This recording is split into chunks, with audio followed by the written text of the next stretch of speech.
Assalamualaikum warahmatullahi wabarakatuh. Perkenalkan, nama saya Andini Utami dengan NIM A1B1210018 dari kelas reguler A angkatan 2021 Prodi Pendidikan Bahasa dan Sastra Indonesia. Nah, jadi tujuan membuat video ini untuk ujian akhir semester, yaitu untuk melakukan refleksi hasil perkuliahan dari satu semester, yaitu dari mata kuliah Strategi Pembelajaran Bahasa Indonesia yang diampu oleh Ibu dosen Ibu Lucy Oktriwini MPD. Jadi di dalam video ini kami disuruh untuk merefleksi atau bisa disebut yaitu untuk mengulas ulang kembali materi yang telah disampaikan sebelumnya. Nah, dari penjelasan dari model pembelajaran itu merupakan penjelasan dari refleksi untuk model pembelajaran dari pendekatan, strategi, metode, dan teknik pembelajaran. Nah, adapun kita akan saya akan menjelaskan lebih mendalam tentang strategi pembelajaran. Yang menurut saya strategi pembelajaran itu adalah gimana guru membuat kelas itu hidup atau bisa menguasai kelas supaya anak didiknya tidak hanya diam, bengong-bengong saja, akan tetapi harus menggunakan strategi, yaitu supaya bisa menghidupkan kelas. Itu yang pendapat saya yang dahulu sebelum saya mengetahui apa saja strategi pembelajaran itu. Nah, setelah saya belajar strategi pembelajaran dengan Ibu Lucy Oktriwini MPD, saya baru mengetahui ternyata strategi pembelajaran itu ada banyak sekali, yaitu ada 12 strategi pembelajaran. Baik, saya akan menjelaskan satu-satu dari strategi pembelajaran yang menurut saya yang saya pahami, yaitu salah satunya strategi pembelajaran memori. Memori yaitu untuk mudah menyerap informasi atau materi yang disampaikan guru. Nah, jadi strategi memori ini seperti yang kita ketahui, yaitu memori untuk menyerap informasi atau materi supaya mengingat dalam otak siswa. Itu merupakan strategi pembelajaran memori untuk mengingat kembali informasi atau materi yang disampaikan guru. Sedangkan untuk strategi pembelajaran kognitif yaitu mempelajari materi atau pemahaman dalam materi. Nah, dalam pemahaman dalam materi ini yaitu berfokus pada belajar, proses berpikir, memecahkan masalah, dan mengambil keputusan. Itu merupakan strategi pembelajaran dari kognitif supaya siswa lebih bisa memecahkan masalah dan berpikir dan mengambil keputusan dengan baik.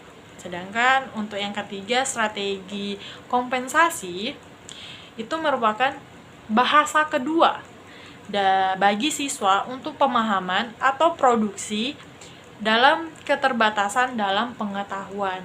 Ya, yang bisa kita ketahui kompensasi ini adalah bahasa kedua bagi mahasiswa yang memiliki keterbatasan dalam pengetahuan. Itu merupakan strategi kompensasi. Yaitu berikutnya strategi sosial. Nah, strategi sosial ini menekankan pada usaha pengembangan kemampuan siswa dalam berhubungan dengan orang lain. Nah, jadi seperti kita ketahui, strategi sosial ini untuk siswa lebih berkontribusi atau lebih berbaur dengan orang lain, jangan individu. seperti itu. Sedangkan untuk afektif yaitu merupakan strategi untuk mengatur pola-pola kegiatan guru dan siswa. Pola-pola dan guru dan siswa ini yaitu dalam suatu pembelajaran, seperti kita mengajar kepada siswa, seperti itu, supaya lebih efektif. Baik, untuk selanjutnya untuk metakognitif, untuk strategi pembelajaran metakognitif ini saya sedikit bingung, tetapi dalam penjelasannya yaitu metakognitif ini adalah berpikir tentang berpikir. Di strategi pembelajaran metakognitif ini bersangkutan paut juga dengan strategi kognitif, itu yang saya ketahui. Nah, selanjutnya untuk strategi inquiry yaitu untuk mengembangkan secara kritis dan kreatif sekaligus melatih keterampilan berkolaborasi secara terbuka bagi peserta didik. Ini merupakan strategi inquiry.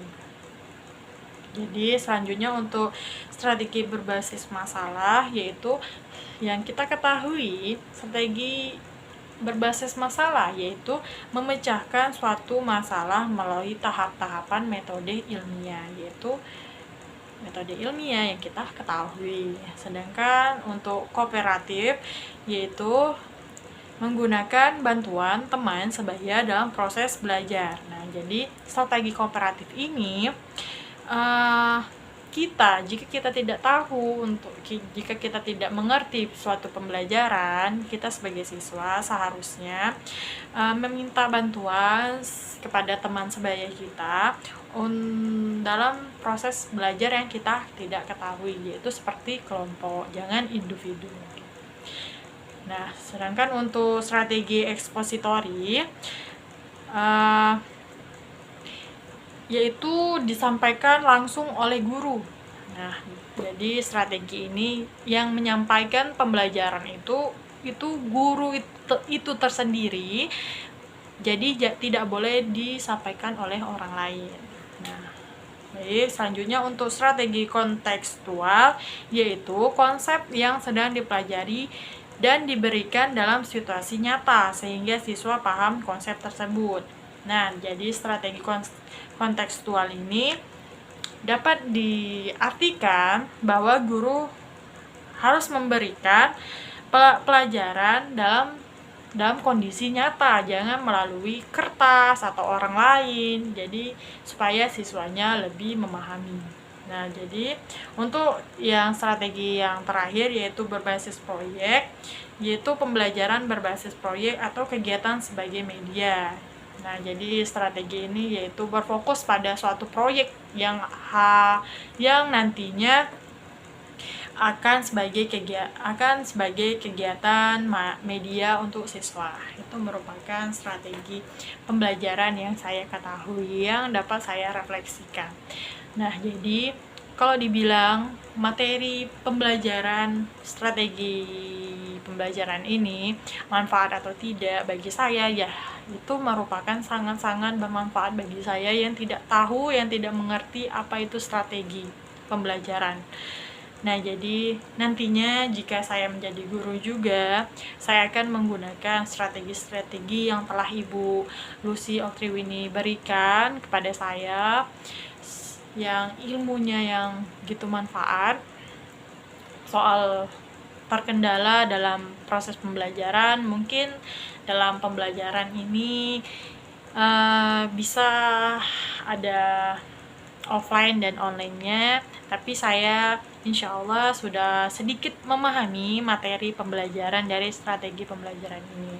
Jikapun belum, nanti saya akan belajar lebih dalam lagi supaya saya bisa menguasai dari strategi tersebut.